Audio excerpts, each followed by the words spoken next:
Good morning to everyone. As we may see in the chat, we are joining from all corners of our European Union. You see Italy, Estonia, Lithuania, Greece, all over. In fact, we expect about 400 schools to join. I see even more now, with over 7,000 participants. So here we are. Welcome.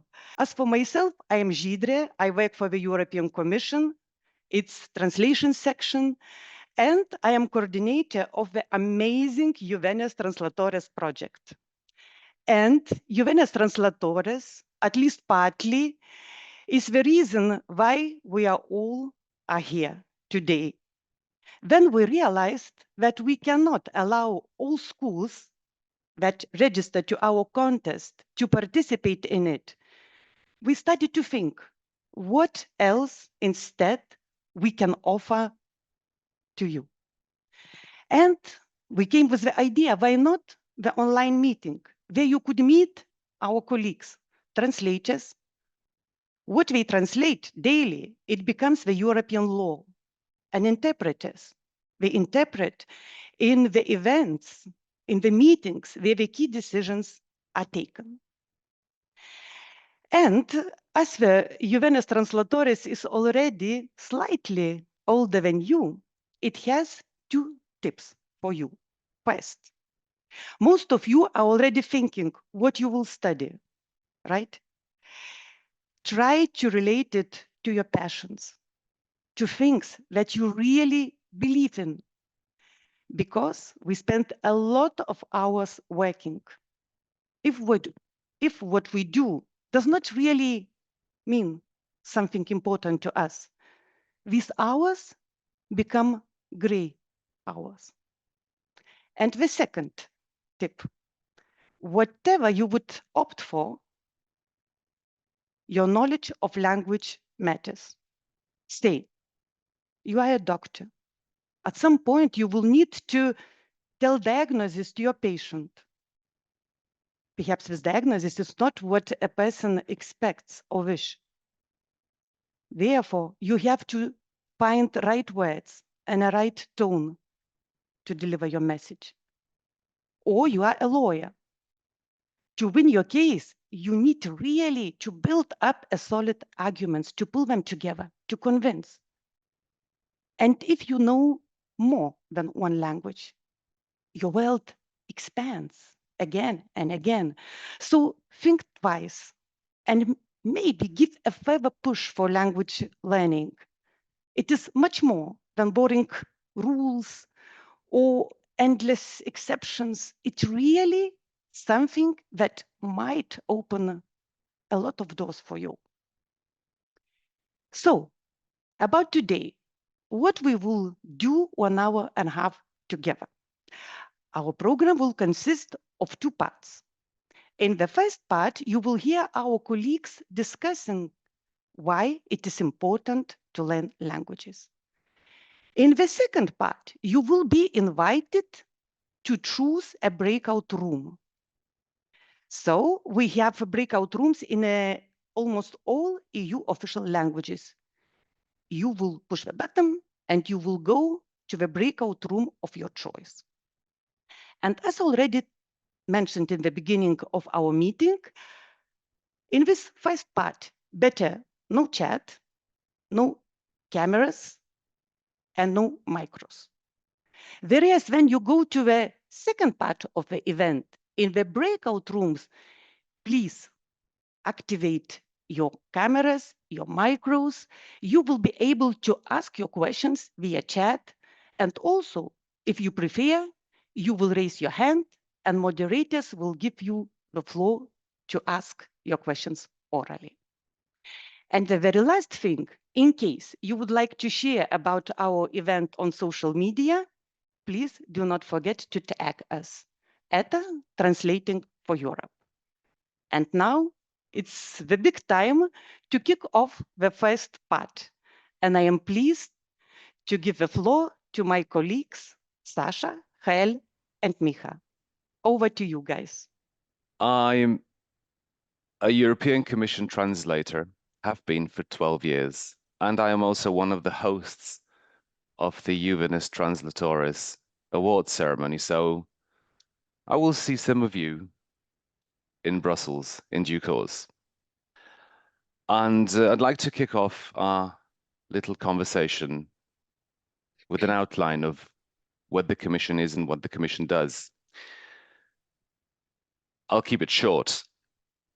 The Commission has different DGs that take care of different aspects of our lives. One of them is my DG, Directorate General, and it's a DG for translation.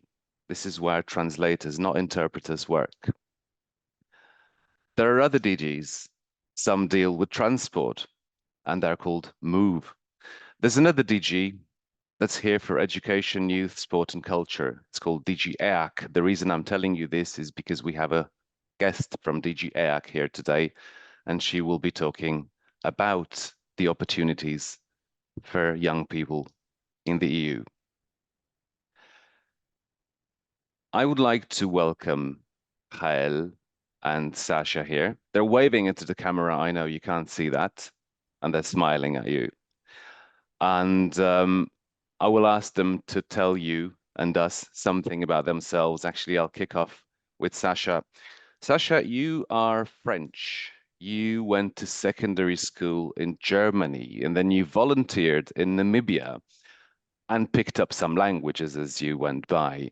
You did an Erasmus exchange and you did a master's degree in Finland because why not? So you piled on languages as you went, and you even worked in language teaching before you got a job working for the European Commission. So languages are something that you do naturally. Yet, at one point in secondary school, learning English seemed to be too difficult for you. What happened and how did you overcome this? Hello, good morning, everyone. Thanks a lot, Miha, for handing me the floor. Apologies again for this technical issues, but it's still a pleasure to be with you in all these calls all over Europe. So thank you for keeping with us. And yeah, we hope the radio show can still be entertaining for you. We'll make our best. So we're with you in this. And so I'm Sasha Beck, as Miha mentioned.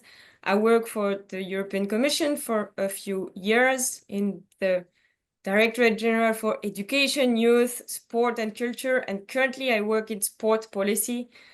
But okay, you will see through my path that sometimes opportunities arise and you don't necessarily expect them. So my main message today will be to follow what you like. And if it's languages like me, for example, it led me through a beautiful adventure. And as Miha just said, and as you may hear now, I am expressing myself in English. I work in the Commission, mostly in English. I studied in English, but as mentioned, this was not always very easy. French native speaker, and even to tell you a little anecdote, when I was in high school, probably around your age, 17, I dropped from my English class because I felt so unmotivated, so bad. I was shy to speak. I was fearing a bit my accent. I was maybe scared of misunderstandings. But all in all, this is the message to pass on maybe today, that little by little, you can still improve your language skills, and by sometimes putting it extra work, recognizing that you learn at your own pace and finding your own way to get to know a language, to practice. So voilà, I would like to tell you, give yourself time. And what I was telling you about, these struggles I had in high school, for me is 10 years ago. As I said, now speaking fluently, far from being a native level speaker, but it's enough. I even have English-speaking American husband for the anecdote. So voilà, this is a bit about me and my relation to languages. Thank you, Sasha. We will come back to you, where you will have an opportunity to tell us more about what you do and about the different opportunities that the European Commission has for young people in Europe today. I'll go to Jael now. Jael, you are Spanish. You spent some time in Thailand. You did a BA in translation and then a master's degree in international relations. You worked as a trainee here at DG Translation before, and now you work with artificial intelligence, the big word. Uh, but before we get on to artificial intelligence, surely at some point you thought that the European languages were not really a challenge for you, so you decided to move to Thailand and study there. How does this happen? How did this happen? So yeah, good morning, everyone. Thank you, Mija, for your introduction. I am Jael. I come from Madrid, Spain, and I now work in the European Commission. But I was not that long ago a high school student, and I was feeling lost. I didn't know what I wanted to study. I didn't know what I wanted to do professionally. So I was 17, and I decided, why not go on exchange to Thailand? And at the time, I don't think I realized what a huge cultural shock it would be. I never imagined myself having to eat scorpion or things like that. But that thing aside, it was a great experience to learn languages.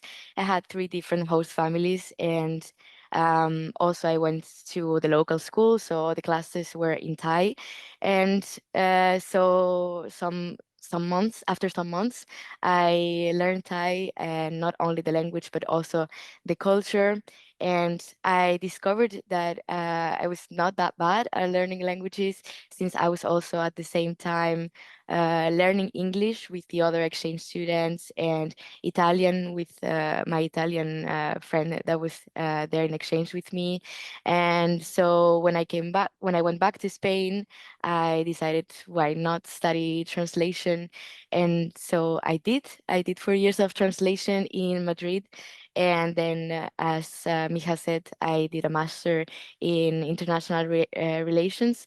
So I would say it's worked out in the end. I don't know what you think, Mija. Tell me, no. There's something peculiar about you learning Italian, because you didn't go to a language school to learn Italian. How did you learn Italian? I was basically I was speaking to my to my friend in Spanish, and she was answering me in Italian and her native language. And little by little, I started picking up the vocabulary, and yeah, then eventually, Easy, easy. I Did mean, your friend learn Spanish from you? yeah, as well. Brilliant. You learned Thai, a language, but surely learning a language through learning the language, did you learn the culture as well? Does it have a connection? Yeah. As I said, it's more than just the words. It's the culture, and there's the nuance behind it, understanding how someone thinks, someone feels, the jokes. And I think this is also why you start to understand why in Spanish, for instance, we have a word sobremesa, which means the moment after you finished eating and you're able to just sit there and chat with your family or your friends. And this tells you a lot also about the culture, in this case, what they value, so quality time. So, yeah, I would just say that it's much more than just this. It's a bridge. Sasha, when I was reading up about what you wrote about yourself, you said at one point, and I subscribe to that, that because you do speak some Finnish, and Finnish is not a language that is spoken by very many people. So one of the advantages you said of speaking a language that is, well, not spoken widely, is that you can use it to gossip in people's face because there's a chance that they won't understand you. Is that true? Do you do that? Because I know I do that in Slovenian because not many people speak it. Yeah, precisely. So I was talking about English before, but I also spent some time in Finland. I lived there for 3 years. I arrived there as an Erasmus student. I'll tell a few words about what is Erasmus, but it was a study exchange. And so I was studying in English, but you live in a country where there is a different local language, in this case Finnish, but actually also an other official language is Swedish. So voilà, different countries were a bit more the culture of bilingualism.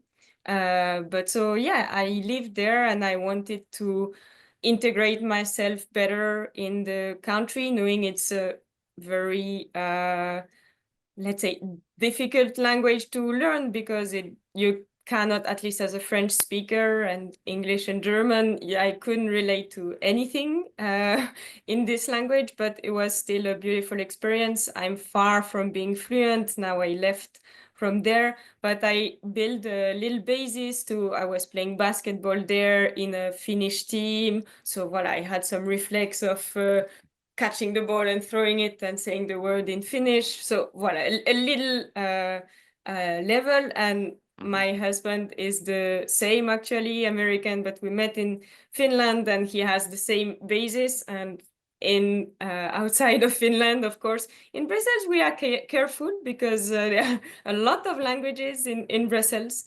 but we sometimes use it to say, does it smell bad here? Or voilà. I guess Finnish native speakers would have their ears hurting because of our level, but we understand each other. And Let's when leave we it there. Let's hear, leave it there. we Okay. love it. Now, professionally, you work for Director General for Education, Youth, Sport and Culture.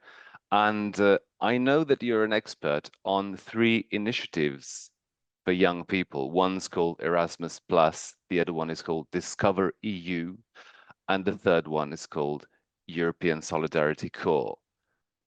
Could you summarize those 3 initiatives for our audience today, and also, most importantly, tell them where they can get information and why they should explore these opportunities? Yeah, with pleasure. So I'm very proud and happy to work with the European Commission on this very beautiful initiatives that can benefit a lot of young people around Europe. I just mentioned I did myself Erasmus. So I'll start with Erasmus, which is a European program, is mostly known for study exchanges. Maybe you have older brothers, sisters, cousins who went a semester studying from Prague to, I don't know, Spain, or studying in Romania and going to France, or studying in Germany, going to Bulgaria, wherever. It's an opportunity to spend 1 semester or 2 abroad studying in a different university. That's the basis, let's say, but actually is much more than this. It's also available for pupils, for high school students, secondary school students, for teachers. Teachers can do Erasmus.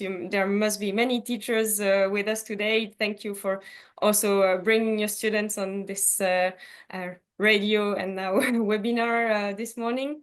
It's also for trainees, a lot of opportunities to do traineeships abroad.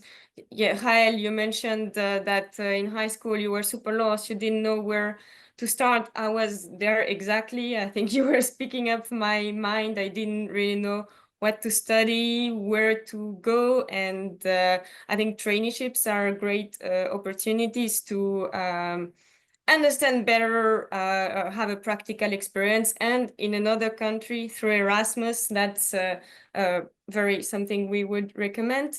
And lastly, it's also for youth workers, if some of you are involved in some youth organizations, or even for sport coaches. I mentioned I work in sport policy now, so I cannot avoid mentioning that. So Erasmus is a wealth of opportunities.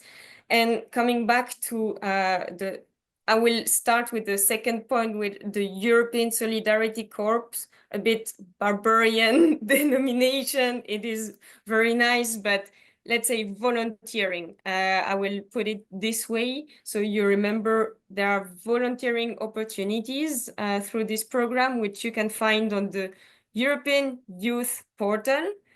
We'll invite you generally to go search for yourself. We know you're very at ease with the digital world probably, and if you look on the European Commission, Erasmus, European Youth Portal, you will be redirected through all this wealth of information. So volunteering, you can do it either alone or in groups for 1 month or 1 day to 1 year. It's a way to get a practical experience, bring something to a community, work in social work, in education, in sport, in environmental protection. And so you bring something to the community, but you also learn a lot through developing your skills, maybe learning a language, a culture as well. So voila. And the last one, I will mention Discover EU. So we know we speak to many high school, secondary school students. If you are turning 18 or just turned 18 or will turn 18 even next year, it's for 18-year-old citizens and residents in Europe. You can apply to get a free travel ticket and travel all across Europe where you want, alone or in group. For 1 to 30 days, I think, is this Interrail pass. So voilà, we invite you to look up for these beautiful opportunities. Brilliant. Thank you. Erasmus Plus as an academic opportunity, Discover EU, traveling, European Solidarity Corps for volunteering. Thank you. One hot topic of today, we've got a few more minutes to go, is artificial intelligence, AI. Gael is working in a unit in DG Translation that deals with artificial intelligence.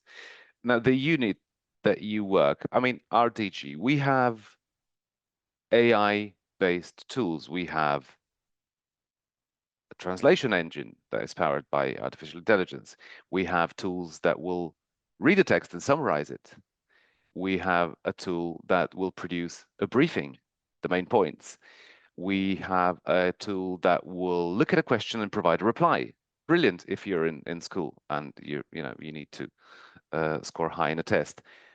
Clearly, AI could do a lot, but you now know when it comes to translation, what are its uses and what are its drawbacks? Yeah, so we provide services like, as you said, e-translation and e-summary, and also just for the general public as well. You may be wondering what's the need for me to study languages or translation if I have Google Translate, or if I have to do my homework for my French class, I can just ask ChatGPT to write an essay in French. But as going back to my idea that it's not just about the words, it's about the nuances. So probably these services will not give you the right or make it as right as a human can be. So they always should be checked for its accuracy by a human, by a translator in our case. So yeah. Would you recommend that people study languages? And if yes, what kind of jobs will there be possibly in future where you can use the skill of knowing 1, 2, 3, 17 languages? Yeah, so as AI advances, I would say that strong language skills remain important. And it's just that there's new categories being created, new categories that combine languages and technology. And you can do so by upskilling or learning how to combine a bit the two. And in my unit, for instance, we have a team of prompt engineers that all have a translation background. So it is Stop. What's a prompt engineer? a prompt basically is what you do when you ask ChatGPT to do something for you. So what they do is a bit more complex than that, of course, but I think it can be put into words as simple as that. And yeah, so I would recommend to just get familiar with AI, with the environment, get comfortable. And regarding the jobs, as I mentioned already, prompt engineer, but also with a linguistic background, there's a need for people to work on chatbots, virtual assistants, voice user interfaces. All of that requires a background in languages or linguistics. So don't see it as a choice between languages or technology. The future is languages and technology. Brilliant. Thank you. Thank you, Jael. Thank you, Sasha. We started a bit late. We've run a bit over. We will kind of wrap it up here. I'd like to thank you for joining us and shedding some light on the opportunities for young people and on why learning languages will remain important and how learning and knowing languages can be integrated with the technological advances such as artificial intelligence. You said, Rael, it's not a question, it's to wrap up, that learning languages is in fact future-proof because you wrote that, because I love that, it makes you smart. I'd like to leave you with a thought that occurred to me this morning. I never really thought about it consciously, but it just occurred to me this morning that language learning will actually happen often unplanned. Life will draw you into it, and just take the opportunity when it occurs. And don't think, ooh, that's not for me. I'm not for languages. Everyone can do it, as shown by, hear us, everyone.